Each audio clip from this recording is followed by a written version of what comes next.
בני נוער הם מושלמים לטיפולי עזר. למרות שהם לא יכולים להיות חלקים תוך כדי גיל ההתבגרות. אני לא מבטיחה גוף חלק. אין גוף חלק בגיל ההתבגרות, כי אנחנו בעיקרון הולכים טיפה נגד הטבע. הגוף שלנו מתפתח, ואנחנו אומרים לו, רגע, תעמוד.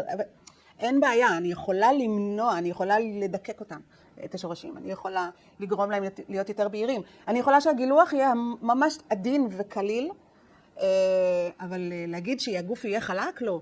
אבל מה האלטרנטיבות? גילוח בלי טיפול. שעבה, לחכות 3 שבועות. אבל הילדה הולכת לים עכשיו, החברות שלה מחכות לים.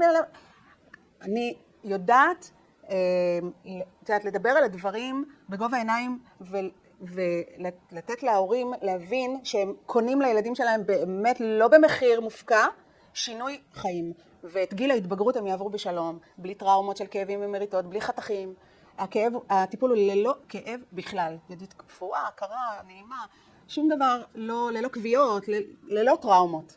טיפול ממש מהיר, ופעם בחודשיים, כך שאת יודעת, בחודשיים האלה קורים כל כך הרבה דברים, ואני עוברת עם הילדים האלו, את יודעת, תקופות בחיים, ואני שומעת את כל הנערות שלהם ואת כל החוויות שלהם. זה פשוט כיף גדול. יש לי לקוחות שהתחילו איתי ממש בגיל ממש צעיר, בגיל 7, בגיל 8, כן? ואני תמיד אומרת, ואני מדגישה לאמהות ולאבות, גם אבות מגיעים להקשיב ולראות לאן הם שולחים את הילדות. ואני תמיד אומרת, הכל יגדל, אבל איך יגדל?